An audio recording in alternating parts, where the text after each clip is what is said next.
What's up, guys? It's Casey Zogelman, aka the Fourth Sanderson Sister, coming at you with another Hocus Pocus 2 news breakdown video and just talking some shop for the most part. This is just a casual one because I want to tell some stories from Con last week. Several of you have asked about it. Several of you have wanted me to talk about it. So I'm going to talk about it today, but that's going to be last on our list. We've got a little housekeeping list to take care of first, because there's 3 things we need to talk about before I go into that. So first and foremost, I just want to apologize for the misleading poll that I put up about the new clip. I feel very bad, like I really do. I feel very bad that I have disappointed you guys in the fact that I'm not going to react to it. But the longer I sat with it, and the longer I thought about it, and the more I saw certain people, mostly my wonderful regulars, you guys, you're my favorites. All of you are my favorites, and I appreciate that you support everything I do or don't do here on the channel. The fact that you guys were totally encouraging about doing what I feel comfortable with was very, very, very wonderful, and I appreciate it. But my gut was just telling me I need to not watch it. I need to not watch this clip.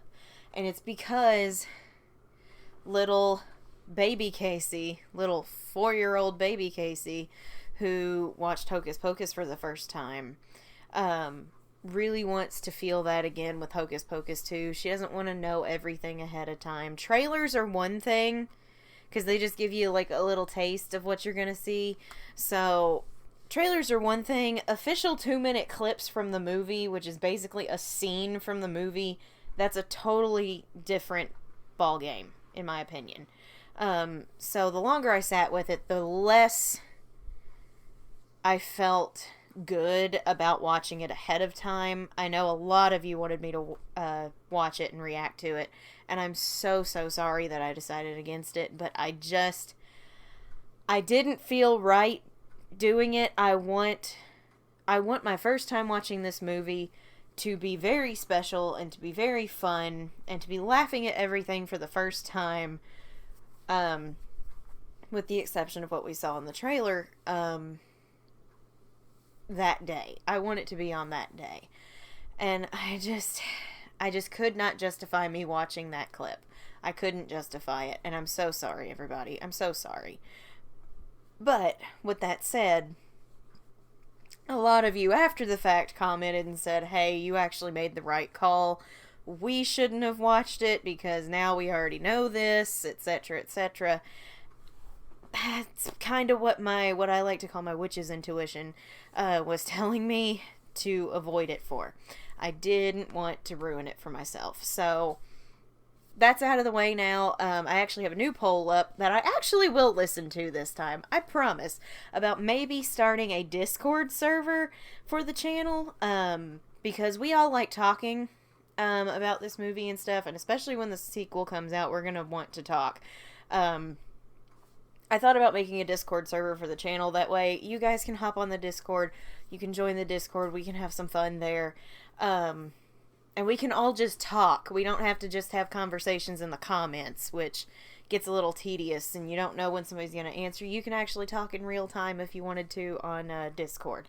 So I'm considering that. Go put your 2 cents in on the poll. I'm actually going to listen to this one. I'm really sorry. But I think it might be beneficial for us to have a Discord. I don't know.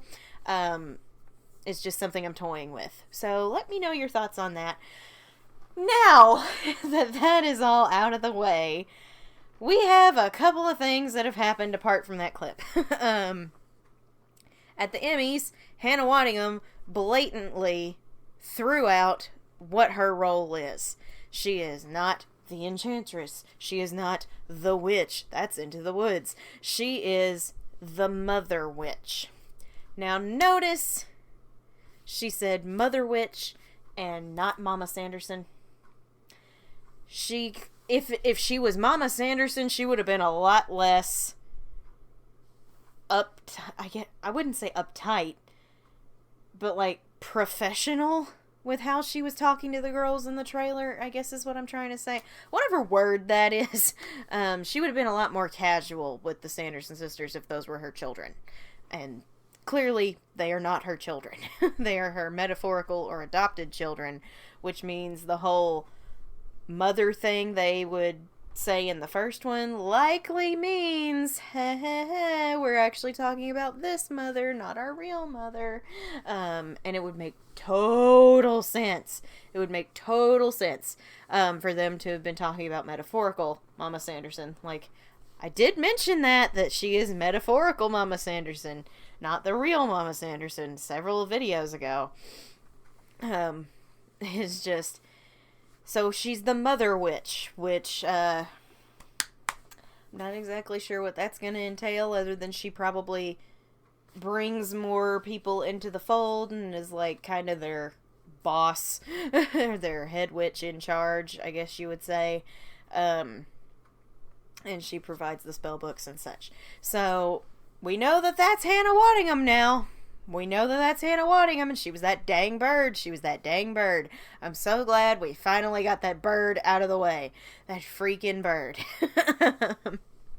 Now that we know it's not just a bird, it was freaking Hannah Waddingham. Which, I still really like her look. I still really like her look, because she's not supposed to fit in.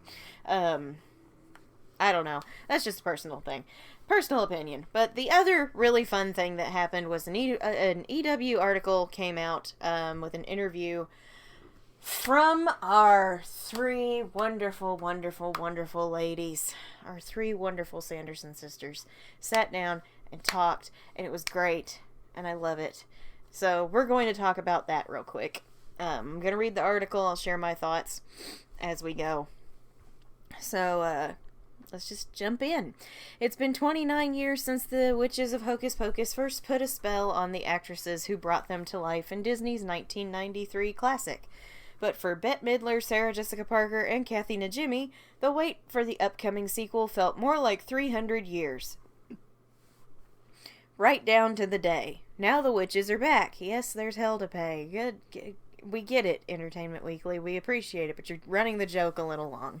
And the ladies have channeled their enduring passion for the iconic characters into a sequel that, as they explain in EW's exclusive interview with the Enchanting Trio, conjures the same magic that made the seasonal favorite a seminal Halloween hit that helped define spooky season for an entire generation. Which, by the by, Labor Day is now over. Happy spooky season. It is officially spooky season for me.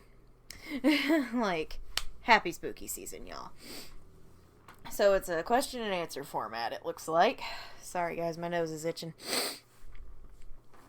Director Kenny Ortega's 1993 original cast a weak spell over audiences and critics during its theatrical run, which I made an entire video on why that happened, which you can watch by clicking on this thing right here. You want to see me, like, get angrier as the video goes on? Watch that movie, because it's like, I start off pretty calm, but then by the end of it, I'm just like, I am just to the point where I'm so done. Because it's like the stupidity runneth over. So, yeah, go watch that video. It was a lot of fun. You want to hear me rant? That's a good video for me to rant at. Okay, with 39 million in ticket sales atop negative reviews, the actresses felt the icy breath of death creep up on the Halloween-themed project's neck, curiously during the height of summer in July. You think? A sequel, it appeared, was far off fantasy for Disney. So it's Kathy, Bette, and Sarah talking. It starts, Kathy says, it came out in summer, but I think it should have come out in the fall. Yes, you're correct, Kathy, as you always are. You're correct. That was stupid. And again, I made a whole video on that, and it still burns me up. It still burns me up. Sorry. I promise I'll get off this soapbox. It sort of did okay, but went away. What we think happened was people weren't sure if they could bring their kids or not, and wondered if it was scary or not. When it came on television, it became a runaway train. Parents showed it to their kids, and those parents showed it to theirs. It was a surprise to all of us. Or, to us all. I can read. So it's Bet talking now. Even when it became a phenomenon, a sequel wasn't considered. 10 years on, when I started seeing the returns, I was surprised and started making calls. We got no interest at all, and a few years after that, I remember I needed the costume and asked the studio to loan it to me, but they couldn't. Really, Disney? Really, Disney? You ain't gonna lend Bette Midler her dress and wig and possibly teeth. Really? Really? You made this woman go buy a Get it together. My friend suggested that I go online, so I looked and I was shocked because I'd never seen so much Hocus Pocus merch. I bought the costume and I came as Winnie here and there for this benefit or that benefit, and I realized that there was something going on. As I watched it progress, I called the studio once a year to ask, how about it? It wasn't until about 3 years ago that they advocated for it, and the movement started. It picked up when they decided that they wanted it to be on a streamer. They never looked back until they got their movie. Jesus. Took them forever! Sarah says, I didn't push for it. I think Bet was the only one who had conversations. For me, there were moments where it came up and I asked about it, and I was asked about it. Again, I can read. Or something happened on social media that I'd respond to. I'd always say, yeah, sure, but I can't confess to being involved in putting it together. The minute I heard it was real, I said yes right away. It was incredibly easy. The hard part was scheduling. COVID complicated things, but I can't tell you how fast I said yes. Yeah. Yeah. They all said yes very quickly. That just warms every aorta of my heart. With the OG trio officially reunited, they began refamiliarizing themselves with the beloved characters and finessing the script with the studio and writer Jen D'Angelo. The ladies held phone meetings together to sift through the material, working with the proposal filmmaker and choreographer Ann Fletcher, who joined the movie after her longtime friend and collaborator Adam Shankman stepped down as director, though he's still a producer. So Sarah says, the most important thing was trying to figure out a story that everybody was excited about and that was familiar enough in tone to make sense, nod to the past, and pay tribute to the first film's whimsy, ridiculousness, evilness, and wickedness. The script was the hardest part. I imagine the nightmare that probably was for the writers going, how do we do this? Oh, nah. I don't envy those people. Like, I wrote my little crappy one back in 8th grade. It helped me hone my writing skills, but let me tell you, nah. I don't envy those people. So Bet says, Anne was so great. She said, you guys created these characters. You know how they talk and what they do or don't do. When the first draft came in, we sent it back with character notes and suggestions, and they interpolated them. I've had a long day. Them into the script. As it went on, if there were lapses in logic, we'd bring it to their attention, but it was more about how the characters speak. And then Kathy says, they sent us story ideas, then Sarah, Bet, and I would have phone meetings with lots of snacks, and we'd talk over narratives and character arcs. Time out. That's adorable. And I love that so much. I love it so much. We were able to give them our 2 cents, and what the writer and studio came up with was difficult because you can't take something that was so successful and stray too far from it. The first one had something delicious about it, but you also want to make something new. With a little bit of our input, the writer's input, and Disney's, we came up with something that's current and fun. And Bet also added, we also pitched a scene about their purgatory period. That's one of the things the 3 of us got together and talked about. Where have they been for the last 30 years? But in the end, it fell by the wayside. I would have watched that. There's a pitch for a mini-series, The Sanderson Sisters in Purgatory. I would watch the crap out of that. That would be funny. The cast and crew's calming circle formed around a story involving 3 Salem teens, the new girls, who resurrect the witches 30 years after Max, Allison, and Danny, all of whom don't appear in the sequel, which is a bummer. Did back in 1993. In 2022, Salem isn't populated by mere unwitting mortals fleeing the witch's reign of terror. Sure, 21st century Salem is a seasonal hotspot. It's ground zero for the Sanderson sisters' infamous Eve of Destruction. The witch's formerly secluded cottage operating as a tourist trap magic shop owned by Gilbert, and the city draws wide-eyed crowds hoping to experience the supernatural blah, blah, blah, chaos of yore. Guys, I'm very sorry. But the teens in the middle of it all aren't helpless victims at the mercy of black magic. That reads weird. There are three young girls who are relatively new to the world. They're not witches, but they have the potential to become witches to follow in our footsteps. Pitting the young against the veterans, it's a conflict that audiences like to see. Who's going to win? Or is anybody going to win? Is that a hint? It's well thought out and constructed, and it'll be satisfying because it's conflict, but conflict in a great special effects way and a great magical way. Okay, so Anne Fletcher, sorry, I lost my place. Anne Fletcher says, our new protagonists are in charge of getting the witches contained before the sun rises. There's no killing them. Gilbert believes in the Sanderson sisters. Guys, if I don't have to watch them die a painful death again, I'm going to be very happy. I'm going to be very happy. There's no killing them. Okay. So don't do it. Our girls go to his store all the time, which is the witch's cottage, which he turned into a magical shop. Our girls never believed anything he sold because he's a little bit of a cheeseball. Halloween is his money-making time. It's lore to the world. We have Salem residents dressing as them, t-shirts of the Sanderson sisters. We think it's all cheeky and fun, but lo and behold, our girls find out they are real, and it's a shock. The meta humor in this is just mwah. The meta humor is great. So Beth says, it's been 30 years since the last picture when there was no internet and no merchandise, no craziness around the Sanderson sisters. Now, after 30 years and all this build online every October, there's a rabid fan base for Hocus Pocus. That extends to Salem in the film, so Salem has completely changed too. It's become aware of the Sanderson sisters. They play on that, so these three girls have been exposed to this their whole lives. And then Anne talks about what we all know, where she's given the new girls corresponding colors with the witches. Some of this is repeat from another article, so give me a second while I skim. I think I found it.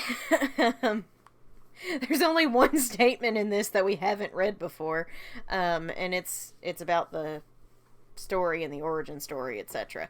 So Bet says, we explain how they got to the point where they gladly become witches. They're so tight as sisters, and that's explained. It's quite satisfying. Yeah, I would like to see that explained for the simple fact that Winifred beats up on them all the time. I didn't think they were that tight. I mean, that'll make me a little happier, but dang. Okay. For the ladies behind the witches, piecing their characters back together was like mixing a sweet cauldron concoction steeped in nostalgia and deep adoration for both each other and the source material. They reacquainted themselves with the charms of their work in the first film, but baked in new quirks too, like boarding an updated fleet of cleaning tools. Remember Mary's vacuum and Sarah's mop? Yeah, we know. In place of their trusty broomsticks, though it took a bit of real-life magic to align the busy actors' schedules, especially with COVID-related delays. Yeah, frickin' COVID. But they rekindled their magic and the Black Flame Candle as a sisterly group shortly after shooting began in fall 2021 in Newport, Rhode Island. So, Sarah says, I was shooting, and just like that, the Sex and the City sequel, finished, got in a van, drove to Providence, Rhode Island, and started work the next day. I couldn't look at a script beforehand because I couldn't start learning lines for Sarah while playing Carrie. Luckily, Adam Shakeman was there, and he and I stayed in the same little hotel, so he got the original Hocus Pocus on TV for me that first night. And I watched the whole thing. I wasn't supposed to start shooting the next day, but there was a big weather issue, so we changed the schedule and I was on camera the next day. I had to remember it all because I've only seen the first movie once in my life. Of course, you're not alone. You're working with 2 other gifted comedians who are also recalling, remembering, and figuring out who are we, what do we do, how do we work together. That came back strangely quick. Time out. Can we just respect her for a minute? Holy mother of mercy. I wouldn't want to be doing that. Dang. You go from one to the other in less than 24 hours. Shoo! She's a champion. She is a champion. I hope she's sleeping, because after she finished doing Hocus Pocus 2, she was back in that van going back to New York to start for Plaza Suite, which was supposed to go up in 2020, but hey, COVID. Which I got to see that play, and it was very good, and she was excellent. Which means, again, now that that show is closed, please tell me you're getting some sleep. I hope you're getting some sleep. You deserve it. So Bette says, Winnie talks in some strange accents, some strange English, who the hell even knows what it is? She's very thou, thy, and thine, and that had to be correct. Perfecting it was a fun process. We actually read this part from Doug Jones in the EW video, which you can watch by clicking on this thing right here. So let me skip that and go to Kathy, excuse me. I was reading Mary's name as I was saying that. You'll see that Mary's mouth is now on the other side. Here we go, guys. Please stop crying about this. She's giving you an answer. We can justify it because there's a scene at the beginning where Winnie slaps me and my mouth goes to the other side. And then she slaps me again and it goes to the other side and sticks. It's on the other side mainly because it's so hard for me to do it on the side I did it on 30 years ago. I'm sure the fans are going to go into deep detail about why it's on the other side. She's been reading comments. She has definitely been reading these comments. So are you satisfied now? Are you satisfied? It's just something I came up with the first week. This is a big comedy, so you don't have to be subtle or have a 40-page Shakespearean backstory. It's as simple as that. It is as simple as that. It's a joke. Leave her alone. And Sarah says, Sarah stayed consistent. A slight difference is she answers to accusation of being a simpleton, unreliable, or not a good collaborator in plotting. She's prone to distraction, but this time she's like, listen, I'm invested, I'm here, I'm a good sister, I'm part and parcel of our successes and failures. She doesn't just play contrition or apologize. She does. Until she doesn't. Then she forgets that, she apologizes and gets back to seeing something sparkly or a boy and she's lost again. Thank you. Thank you. Sarah deserves respect. She deserves respect. Let her get a little bit of a backbone. I love it. I love it. I can't wait to see her say she's not stupid or something like that. Let's do this. Let's go. So back to Kathy. It's funny that we're talking about it like it's deep FBI information. You could say that, as seen in the trailer, I'm writing on another form of cleanup device. Yes, and it's wonderful. Thank you again, Kathy. I get asked what my favorite part is in the first one, other than acting with Bette. My second favorite thing was the flying. It's the most fun. I don't think we got to do enough of it. Yeah. I imagine it is a lot of fun. And Sarah says, I feel like we're the Greek chorus to Winnie in that we're definitely a trio. A singing group, we're like the harlots, and it's nice. It's not like we're without things to do, but in my head there's a sense of Winnie dictating paths the sisters take, and in some ways we're obsequious around her. Holy crap, I hope I said that right. She's the person that demands authority, and if equality was an issue, it would feel like we're apologizing in some way for the first film. And I like that Winnie is still, for better or worse, and right or wrong in terms of decisions, calling the shots, and she'll still blame Mary and Sarah if she's wrong. I didn't feel that Sarah had more to do or that she was equal with Winnie. I would have questioned that. I think I would have too. I would have too. You can't do Hocus Pocus without music. Salem's soundscape was magical unto itself in the first film, and the sequel crescendos that legacy with composer John Debney's refreshed, fluttery score and 2 grand-scale musical numbers that hope to join, I Put a Spell on You as defining moments for the film series. Thank you, John Debney, for coming back. We are not worthy. We are not worthy. Thank you. So Bet says, we suggested there be songs. That was our big contribution. We said they have to sing. Yes, they have to sing. We made suggestions as far as songs were concerned, and we went to the barricades on that. It was a collaborative effort where we were happy to defend our choices and also compromise. Okay. Sarah says, there are 2 covers. We have 2 numbers. 2 big musical numbers. We would have done 3 if they'd let us. So why didn't you let them? They're songs that are familiar to a variety of age groups. It was a big conversation whether we were going to use new material or redo a song, and the movie went through various iterations. I need to know what those other songs were. Anne had thoughts and feelings about the songs, then they became hers because she's the director.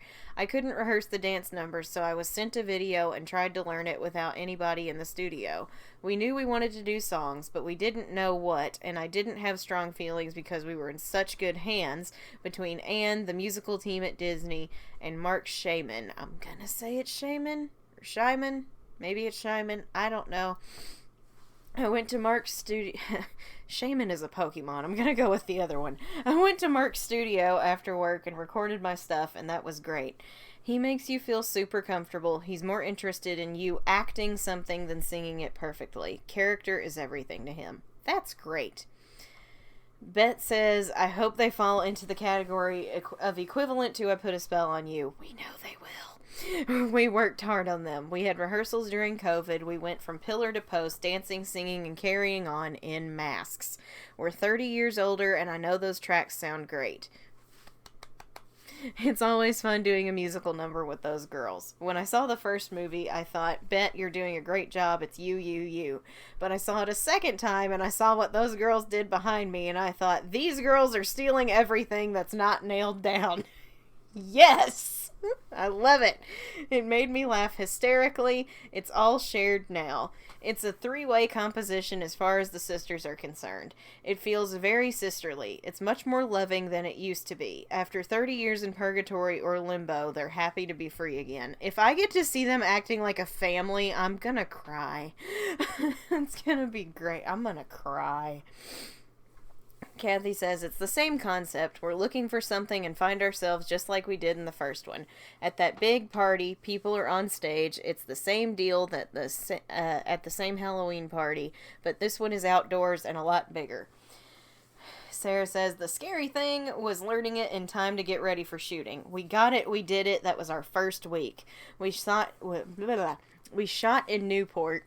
The first thing we did was an entrance into the Halloween festival in town, and the next 3 days were all the dance and musical numbers. It was freezing, unseasonably cold, but it was fun. I saw pictures of them and clips of them just shivering their poor little wigs off, and I was like, somebody get these women coats and a heater, please. Kathy says, the musical number was so much fun. We had 3 drag queens from RuPaul's Drag Race. I'm gonna say their names wrong. That's why I'm not reading them off, because I know I'm going to say their names wrong. I'm very bad at pronunciation. And for me, that was great because I've known Rue since he was 18 years old. I saw season 8 winner Bob, the drag queen, on a cruise ship before she won, and I called up Rue from the seas and said, whatever you're doing, get a ticket, fly to New York, and see this drag queen. I lost my beep. I can't say that word. This is a family channel. When Bob won. We had background artists 300 who were in the audience. We had a real audience. It was late at night. That's my magic time. Anne let us come up with some of our own stuff. At one point, I turn around and see the drag queen playing me, and I guess the line written was about the queen not looking great and me saying, oh. So I turned around and said something like, hello, beautiful. She was so cute. Oh, Kathy's precious. And she must be protected at all costs. Okay. Whether it feels like you've waited 30 or 300, if you're the Sanderson sisters, or 300 if you're the Sanderson sisters. It's getting late, and I still got stories to tell you guys. Years for another virgin to light the black flame candle. You might have to wait even longer for the series to resurrect another story. For now, the cast just wants fans whose enthusiasm Midler directly credits for stoking Disney's interests. We have done our duty to enjoy their marvelous reintroduction. Kathy says, I feel like we're done. We've pulled every story you could pull out of this. I guess never say never, but I feel grateful that we got to do it again. I don't know that there are plans for a third one, but I know fans are dedicated to this film. I'm just happy we can bring this to them. Sarah says, Kathy had a good idea that the third one should be animated. That could be fun.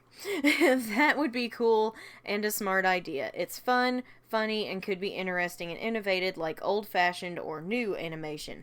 Ooh, would I want it in 2D or would I want it in the Tangled Frozen 3D? I don't know. Of course, I'd be happy to have a conversation. It just depends on what Kathy and Bet want. Bet says, I don't know. I'm envious of other actors who have franchises, and I was hoping for a sequel to First Wives Club, but we never got that. After 30 years with no sequel to Hocus Pocus, I've always been envious of people who get to do their favorite character more than once. The fact that we got to do this finally, after 30 years of promoting the idea, I'm glad we got to do it. I'd love to have a franchise, especially a character I love playing. If there was a third one, of course I'd sign on, but I don't know how.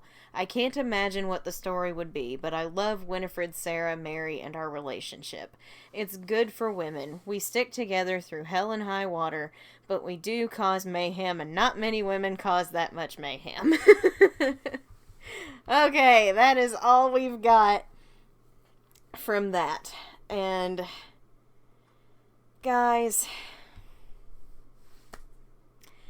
I have to agree. I have to agree with the girls. I don't know how they would do a third one. I don't think we need a third one. I'm with them. Never say never. But here's the issue when you get to 3. Sometimes trilogies are fine. Star Wars is a perfect example.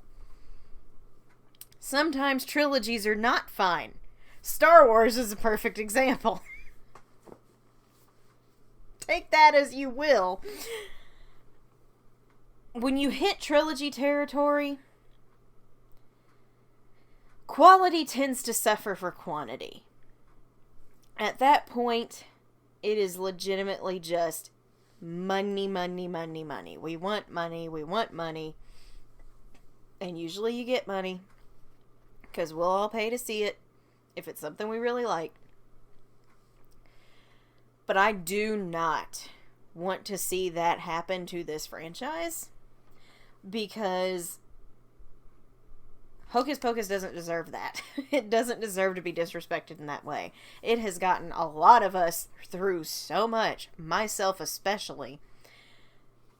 I can't justify a third movie unless it was like a prequel or something. If they wanted to do that thing I said earlier when Bet was talking about their purgatory time, I'd watch that as a miniseries. Oh my gosh, give me a What We Do in the Shadows style Hocus Pocus miniseries. That would be hilarious. That would be wonderful. I would watch that so hard. But I'm with the girls. I don't necessarily think we need a third movie. I know, coming from me, that's shocking, isn't it?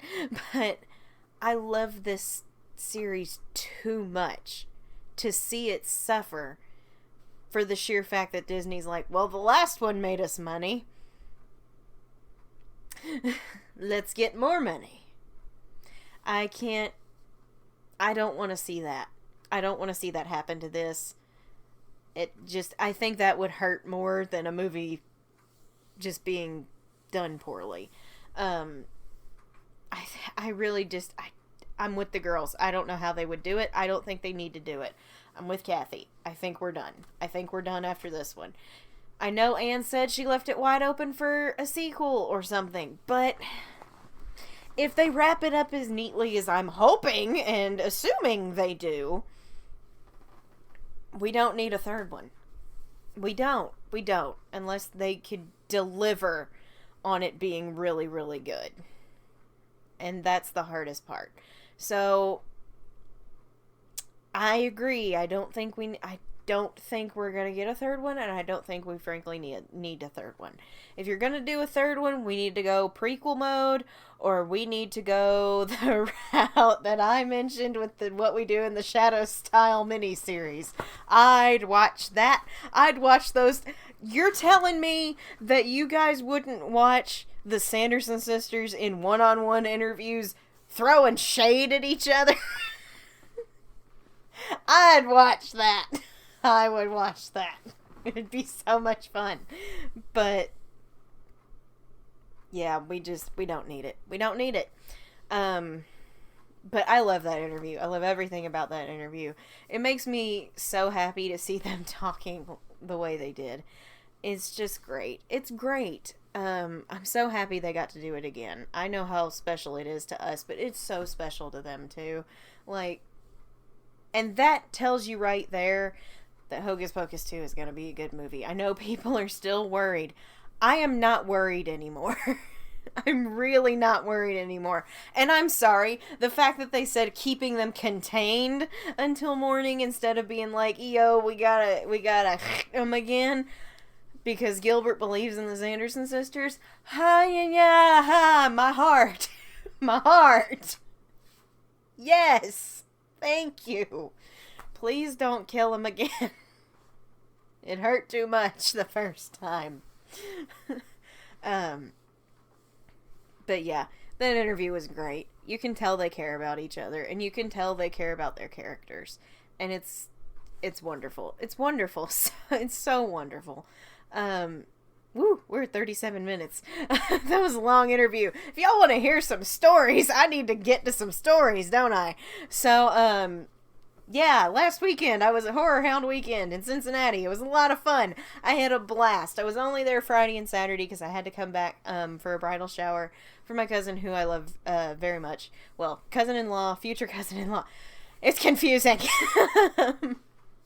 Point is, I love her very much. So I came back for the bridal shower on Sunday.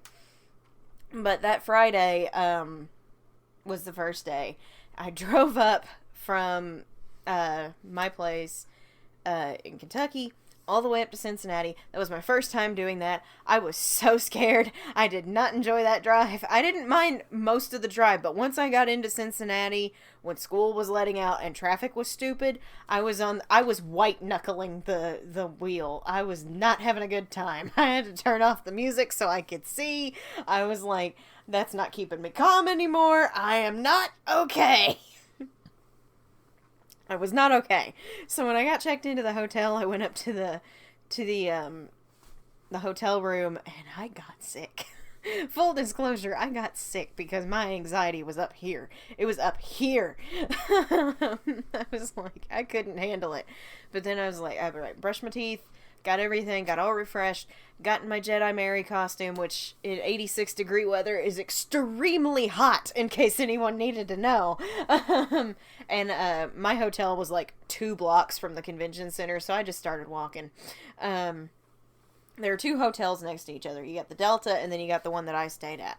The Delta is usually the one where the stars stay, because it's like right across from the convention center. Well, little did I know how important that was about to be. So I'm standing alone at the crosswalk waiting for the traffic light to change, which, let me tell you, I've stood at some long crosswalks before. That might have been the longest crosswalk I ever stood at. That was a lot. But, I hear voices behind me coming out of the Delta, and I'm like, oh, more nerds. So I just casually turn around to see what they're dressed up as. It's the freaking cast of Hocus Pocus. It's Omri, it's Vanessa, and it's Jason. And I just go, oh, be cool. I'm standing there, full head-to-toe Jedi Mary armor and costume, carrying a lightsaber, and I'm just like, don't make eye contact, don't make eye contact, stay calm, stay calm, stay calm, stay calm. And I hear Jason Marsden from a few feet away, because I had looked, and I looked back, and I hear him go, can I have a picture with you? That is the best Hocus Pocus costume I've ever seen. And I was like, ah! Internally, I'm freaking out. And I just go, yeah, sure. On the outside, I'm like, I'm about to implode on myself on the inside, but on the outside, I'm like, yeah, that'd be fine. So I go over, we snap a selfie, and then I go back to waiting at the crosswalk, which is still not changed, by the way. And Omri starts talking to me, and Jason starts talking to me, and I am standing there as cool as a cucumber on the outside. On the inside, I'm going, holy crap, holy crap, holy crap. Holy crap! That's Max! That's Max! That's Allison! That's Binks! Oh my god! I am freaking out. We all walk over together. We just walk over together. We go our separate ways, and I'm getting into the convention, and I'm like, whew. I'm trying to calm down at that point. Because I'm about to go into the vendor hall and start making mental notes of where I want to go shopping for Hocus Pocus merch, which I did get a few different things, and I'm very happy about them. They're very pretty. Some of them are hanging up, like, other way. Like that Hocus Pocus 2 poster back here. Got that. That made me happy. But the way they had it set up was a little, I'll be honest, it was a little messy to get to the stars, because some of them were in the vendor hall, some were in another room, and then some were in another room. They were just like, they were everywhere. The Hocus Pocus people should have had their own room, because they put them in the vendor hall, and that was a train wreck. That was a train wreck. Everything was clogged. There were people everywhere, because obviously we all want to go to these tables, but it was a lot. So I have my VHS. I'm going to get in line so I can get all of the signatures. I'm waiting in line for Allison. I get to walk up finally and meet Vanessa, and I immediately burst into tears. I immediately start crying because I'm like, you helped me through so much. And I tell her a little bit about my story, which you guys heard during the teaser trailer reaction, where I also cried. And she leans in and gives me the biggest hug, and I'm hugging her back. And then I go to release, and she's still going. She's still hugging. And I'm like, okay. Okay, I guess we're going to keep hugging. And then we finally let go of each other. And she goes, somebody else told me a similar story a while back, and I wanted to hug them forever, so I want to hug you forever, too. And I'm just like, I'm about to start crying even harder now. And that was just, man, that was a cathartic hug. In case anyone needs to know, Vanessa Shaw gives the best, she is some of the best hugs. Oh my gosh. She is some of the best hugs. That was one of the best hugs I ever had. And get my signature from her. So I hop over to Omri, who's right next to her, and his line is like nothing. So I get to wait like maybe 5 minutes, and then I get up to Omri, I get his signature, and then he asks me, he goes, so did you realize that was us out at the crosswalk? And I was like, I was point blank with him. I said, yes, I was trying not to freak out. And he starts laughing. I'm laughing. And then I get hugs from him too, which, by the way, he's a hugger. He is a hugger too. He's even more of a hugger, and I love that. I loved it. I loved getting hugs from Max. So I got those two. And then, to my surprise, I didn't know this. I thought she was just coming in for, like, the panel, because she wasn't officially listed. Amanda Shepherd, who played Emily Binks, was there. And I was like, okay, awesome. So I get in line for her, and I get her signature. As I'm going, I'm kind of telling each of them, thank you for being in the movie. That helped me through a lot. That had basically saved my life. Get hugs from her. She is a sweetheart. She's a sweetheart. I love her so much. I really enjoyed talking to her. She was very cool. So after I got her, Larry Bagby, Ice, he was not there yet. So I was like, okay, we're on a roll. We're gonna go find Doug. So I have to hike over to the other side of the convention center because he is all the way on the other side in another room. And I get in. He's where a lot of the big guys were. Where, like, Ron Perlman and the guy who played Michael Myers. And I don't know horror movies. I don't know who else was in there. I had a one-track mind going to this horror con. I was only there for the Hocus Pocus people. So I go in. I get in line with for Doug. Finally get up there. Oh my gosh, that is the best experience. That was the best experience. He's a wonderful person, and I love him so much. I love him so much. So I get up there. He signs my VHS and a paint pen because I'm running out of room. It is covered, guys. It is covered in signatures now, and it makes me so happy. But, I tell him thank you, obviously, for being in the movie. That really got me through a lot of hard stuff. And, he comes around, and he gives me a big hug, puts his hands on my face, and tells me some encouraging words. He basically, I don't exactly remember what he said, but it got the waterworks going. I'm really not that much of a crier, guys. It's just with this. But he put his hands on my face, and he basically said he was really happy that I stuck around, because we wouldn't have had this great experience together in my very young life. And he is just the best. He is just the best. His huggles, he calls them huggles because they are not just hugs, they are also snuggles. And I got the best Billy Butcherson snuggles, and it just made me so happy. So I got his signature, and I got to see him. Then I went back, finally no, let me rephrase that. I had to go to the photo op, for the group photo op, which I actually have sitting right here, so you can see your girl with the Hocus Pocus cast that was there. So there's everybody that I got to meet. It was great. I was really happy. I was really happy, as you can tell from the big cheesing I was doing in this picture. It was awesome. So I got to do that. And then the Hocus Pocus panel came around. Let me go on and show you the other one that I took, which was just the duo photo op with Vanessa and Omri. Loved this experience. Loved this experience. They were great. So went to the panel. The panel was fun. Here's the thing. I would have actually videoed more of it, but I was sitting there like this the whole time, trying to get a question. The girl before the guy is about to come to me asks my dang question. And I was like,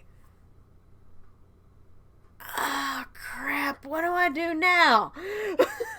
He walks over to me and he stands by me. Thankfully, God intervened. And he was like, the MC at the stage was like, we have to make this the last question. And it was somebody else on the other side of the room. And I was like, oh, thank God, because somebody took my question and I was about to choke. So that I didn't get to ask a question, but I got to hear some really fun stories. They were great. Larry specifically talked about how he would sneak his video camera on set and film things when people weren't looking, and he has footage of Bet basically giving him the stink eye and going, put down the camera. And I'm like, oh, he got the icy stare of death, and I would have freaked. But yeah, it was a lot of fun. It was a lot of fun. That panel was a lot of fun. Doug told us all the story of the mods in his mouth, which was disgusting. My heart goes out to... He is the king. He is the king of special effects. This man. But, yeah, so that was a lot of fun. Loved the panel. Finally got to go meet Larry after that. Got his signature, got big... He's a teddy bear. He is a big old teddy bear, and I love him. I love him so much. Something so fun happened during that, though. And Sarah May, who watches my videos, can actually vouch for this. I tell him that my best friend, Sarah May, her favorite character is Ice. And I'm taking a selfie with him, so I have my phone out. And he goes, "Do you trust me with your phone?" And Jason Marsden had asked me this earlier whenever I met him. So he takes my phone, right? He flips it to video, and video records a message for Sarah May. I am standing there flabbergasted. My jaw is dropped. I'm like, what is going on here? But that happened. I got to take my picture with him. I sent her that video later that night, and I was like, I didn't know this was going to happen, but you're welcome. So it was like... It was so great. He was awesome. I love that guy. Please go see that guy if you get the chance. Sadly, Tobias, who played Jay, had to cancel. That was a bummer. But I understand things come up. I'm still seeking your autograph, sir. But yeah, it was great.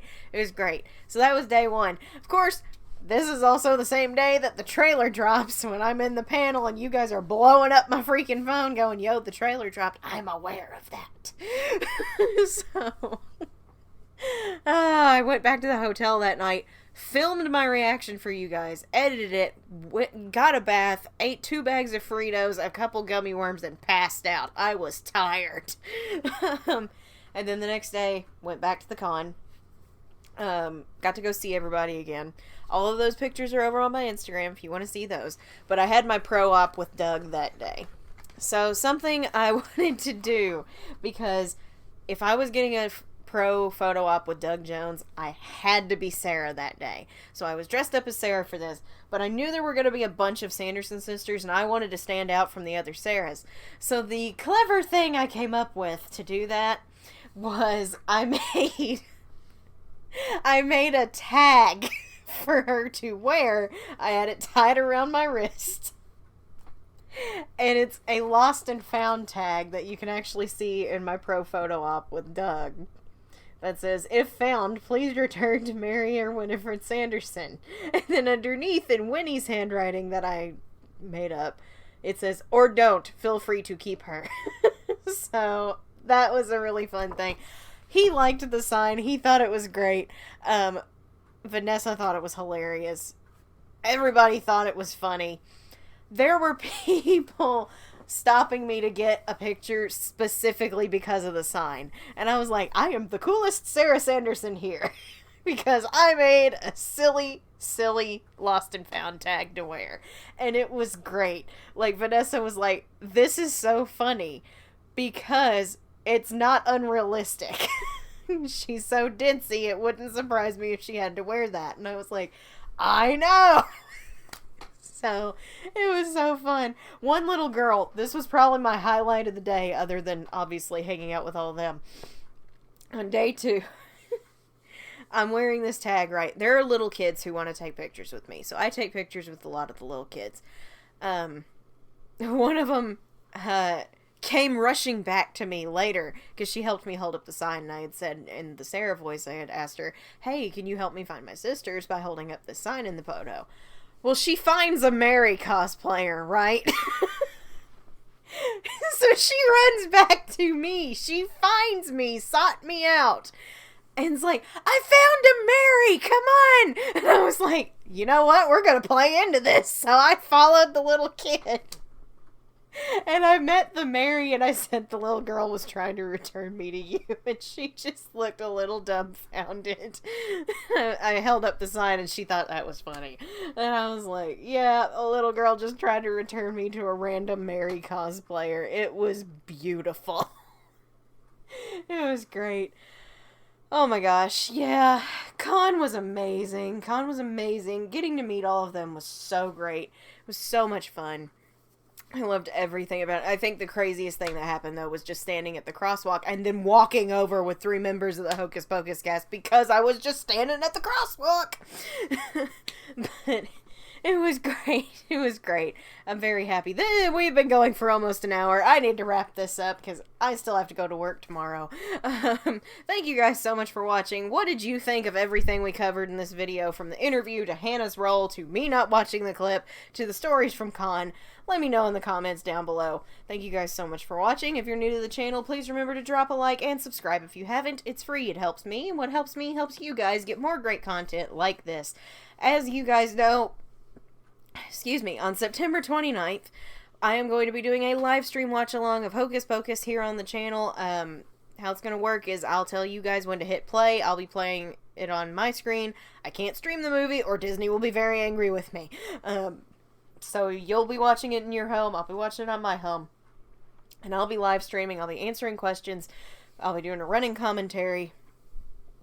We're going to have a good time. I'm not breathing, so I keep hiccuping.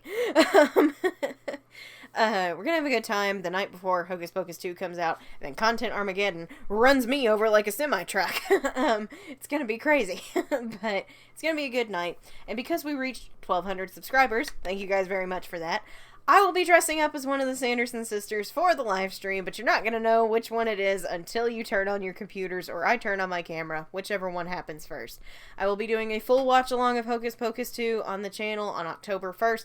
That is going to be pre-recorded. It is not a live stream. That will be pre-recorded. So I'll be recording it on September 30th, editing it that night, and then it will go up on October 1st. That way you guys have the first night to watch it yourselves. And the next day, you can watch it with me, where I react to it for the first time. And it will probably involve a lot of tears, if I had to guess. But it's going to be a lot of fun. If you're a regular on this channel, please remember to drop a like and share your thoughts on this, on these multiple topics down below. Thank you guys so much for watching. I'm Casey Zogelman, a.k.a. the 4th Sanderson Sister, and I will see you guys later.